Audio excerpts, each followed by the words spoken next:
Assalamu alaikum кыргыз элим, сиздер менен Ачык Айкын каналы. Ар дайым жаңы жаңылыктарды угуу үчүн биздин каналыбызга катталып, коңгуроочону басып кетиңиздер. Рахмат. Кийинки сөз Мадумаров Адахан Кимсанбаевичке берилет. Урматтуу баяндамачы Демилгечи десем болот да. Азыр могул жерде Бакыт мырза жакшы бир маселе көтөрдү. Манас району болуп калабы, кийин же Айтматов району болуп калабы деп. Экөө тең болбой калышы мүмкүн. Себеби ал жерге бир 4 жылкы сой отурган жигит пайда болуп калышы мүмкүн. Же ал кезде вице-премьер пайда болуп калышы мүмкүн, жаңы таластан чыккан. Ошонун атасынын аты коюлуп кетиши мүмкүн. Ушундайларды токтотпойсуңарбы?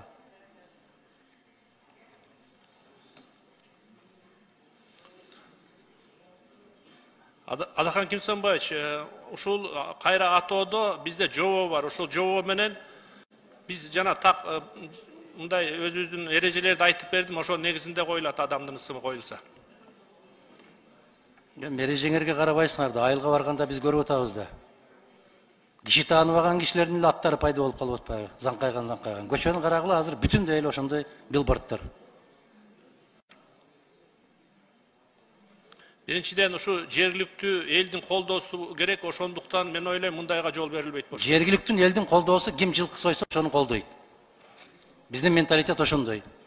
Мен айтып атканым, сиздин ушул мыйзамдын негизинде кишилердин аттары менен атоого тыюу салган бир мыйзамдын долбоорун киргизбейсиздерби? Уят эмеспи эми ушул?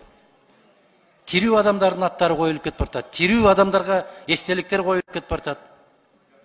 Барып же гүл коёруңду, же Куран окуарыңды билбейсиң аны. Адахан Кимсанбаевич, тирүү адамдын ысымы бериле элек. Кандай бериле элек? Мен сизге жүздөгөн көчөлөрдү айтып берейин, тирүү адамдардын ысымын. Эми убагында болсо керек, бирок биздин учурубузда боло элек мындай маселе. Эми, урматтуу кесиптештер, бираз өзүбүзгө келишибиз керек да. Башта бир көчөгө ат коюуда, же бир айылга ат коюуда 90 толгон. Азыр 2 жылкы сойсоң даяр. Эл колдоп атат деп чыгып атасыңар. Биз уят болобузго кийин. География кандай болот? Чыгашалар кандай болот? Аны ким көтөрөт?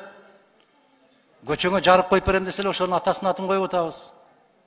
4 дарак берем деген болсо парктардын атын коюп атабыз. Бул не деген маскара болду биз?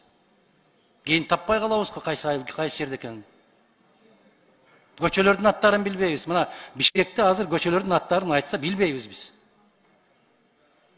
Ким алар? Качан пайда болгон? Эмне болгон кишилер? Кыргыз элине не деген көмөк көрсөткөн? Не деген эмгеги сиңген азаматтар? Кантип билебиз? Кантип токтотобуз? Адахан Кимсанбаевич, аталышта мыйзам долбоору менен даярдалып, сиздер менен кеңешип чече турган маселе бар.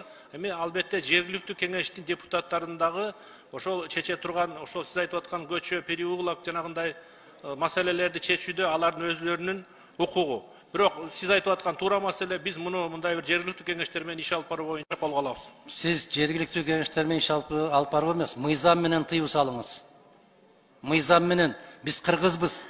Биз баарыбыз бири-бирибизге кудасөөк, бөлө жеем болуп кетесиң дагы, мен атамды койгону калдым эле деген болсо, ошого каршы чыкканын баары жет атасына чейин душмандашып атат айылда. Мыйзам менен тыюу салмайынча биз түшүндүрүү иштер менен тыюу сала албайбыз. Мыйзам жол бергенден кийин жолун таап алат. Сиз ушундай мыйзамдын долбоорун киргизишиңиз керек. Адамдын аттары менен атаганды токтотушубуз керекпиз. Биз көрүп атабыз го, чоң мамлекеттердин не деген шаарларын, не деген аэропортторун деле кайрадан өзгөртүп атпайбы? Себеп бул адилетсиздик болуп калып атат. Муну токтотушубуз керек. Эртең бирөөнүн 90 жылдыгы келет, бүрсү күнү бирөөнүн 110 жылдыгы келет. Кете беребизби ушинтип? Жакшы эмес көрүнүш ушул, урматтуу кесиптештер. Каналга катталып, мага жакты деген белгини басып, ой пикири калтырууну унутпаңыз. Чымындай жанды чыркаткан чындык биз менен.